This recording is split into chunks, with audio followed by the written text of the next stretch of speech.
Alright guys, what's going on? Welcome back to another video. And today, what day is it today? Today's Saturday. And today just got done doing some stuff around the house, working with the animals and stuff. So what we are doing is we're gonna finish getting the car ready.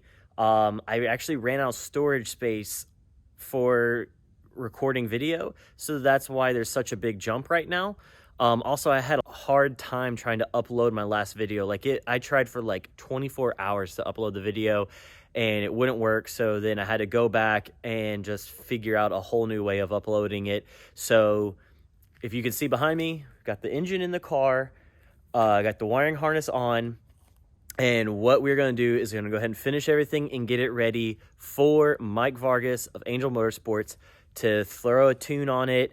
And let's hopefully get this thing started in this video. I know you've been waiting for it. I've been waiting for it for a long time. Can't wait to hear this thing. I still got to finish the exhaust. Still got to do coolant lines and stuff. But mostly what I want to do is I want to be able to get it running. And then that way I can move it on and off the trailer. Because I'm thinking that maybe I might take it and bring it to work with me once I get all the exhaust materials. So I could put it on the lift and then build the exhaust, which will be way easier to do. So let's see if we can get this thing running in this video. All right, so a few things before try and start. To go over, and you guys can now see the wiring harness, how I have it laid out. See, there's a few things left to heat shrink, but I want to make sure everything works. TPS, the element in here, fuel lines, oil filters on. I've got oil in it. I'm going to turn on the fuel pumps, check to make sure that the fuel pumps are working, make sure I don't have any fuel leaks. And also just gonna free spin it over. I know you can't really see down there because it's dark. All the spark plugs out.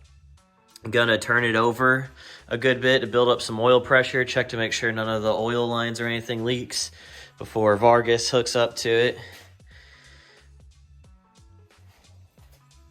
There's still a few things that have to be done. I gotta run, once I make sure all that stuff's good, put the intake on it, run the push lock, vacuum lines, boost lines. Let's see, let's go over here. I've got everything laid out, the Elite 2000 there. Got some of the gauges, I have the dash and everything out. Got the wiring laid out so I can just make sure and check that everything works before finalizing everything. All right, so let's work on checking all that stuff over and make sure everything works.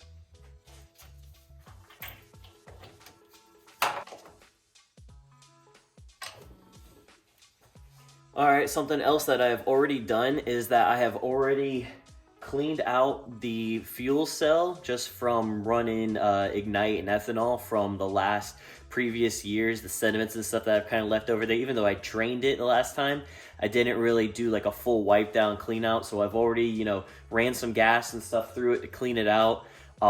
Put in, some mixed fuel in it already. So it's up. I've already changed out the feeder pump to the swirl pot, so I guess the lift pump essentially. So now what I need to do is unplug the fuses to the fuel pump and then prime the swirl pot over here with fuel to where I see it coming back into the cell before kicking on the pumps inside the swirl pot, which will feed to the engine, and then make sure that, do a blow through those lines, unhook it so that it goes into a bucket so that it doesn't, blow anything that have been in the lines sitting into the fuel filter or injectors, and just kind of do a quick pass through clean out. All right, so my panel system here, gonna see which one we've got to fuel. Follow the pump there, which I believe I've got the 230s here. These go to the fuel setup, and that'll let me know. The way I have everything fused out is as it goes from here up, starts from the center. So this fuse goes to there, that fuse goes to there, this one here, and so I'm moving out. And then these 4 pots are extra pots. So I'll go ahead and unhook these, and then take my switch setup and turn the switch on for the fuel. if nothing happens, and then we'll plug in and see which one is for the feeder. That sounds like the feeder pump there.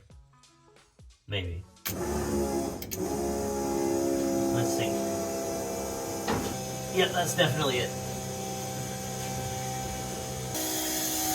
Well, it's running, but doesn't look like that gasket is doing its job, keeping it from leaking. So let's go ahead and shut this off and check and see why that's leaking. All right, so the problem of why we're leaking is that there's these little O-rings underneath, like in between the bolt and the top of this billet cap. If you can kind of see in there, you can see the fuel is coming out. So the O-ring is not squishing. Like as you tighten the bolt, the O-ring is supposed to squish and seal that stud. But it's not doing it, mostly on that one. But all of them, you can just kind of see it's coming out around. So I might have to try some different types of O-rings to do that. But in the meantime, still need to do a ground cable for the motor. So we'll do a ground cable strap so then we can at least turn the engine over and see if we can make sure that any oil's leaking. So got the 1 gauge single lot things, make the line.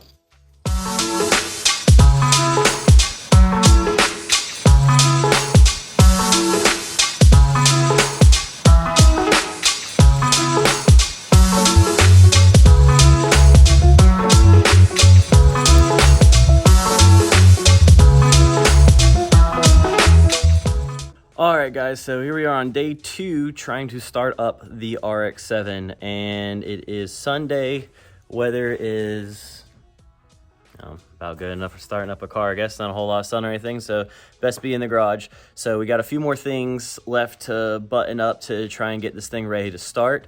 You saw that had that leak on the fuel. I went ahead and kicked on the main fuel pumps to see if I had any other leaks at the fuel rails or anything. And what I found out is I had a leak on this sensor here, the Bosch sensor. So what it looks like what happened, so this is an adapter. This is a fuel pressure and temp sensor. So it does fuel pressure and temperature all in one. And if you can see, if it focuses, you can see that there is some grooving there. And what it looks like what happened is that this adapter was not machined perfectly. See how it's grooving down there? It looks like the threads, like it wasn't bored out. It wasn't completely making contact all the way down at the bottom where it should be sealing. See how it looks like it's hitting there? So it was hitting before making a full seat on that conical section right there and wasn't sealing. So I have a gauge and stuff on it, so just went ahead and threw the gauge in its place, so that way you can at least get it started before I can get a new one of these. So now auxiliary parameters put in, so that way I can get like the oil pressure and oil temperature, check to make sure those sensors are still working. Since it doesn't have a manual gauge on it anymore, I'm doing it all through the ECU. I got to get those set up so we can check oil pressure before trying to get a start. All right, got Vargas. He's in here controlling, setting things up to see if we can get a crank up. All right, let's try for a first startup.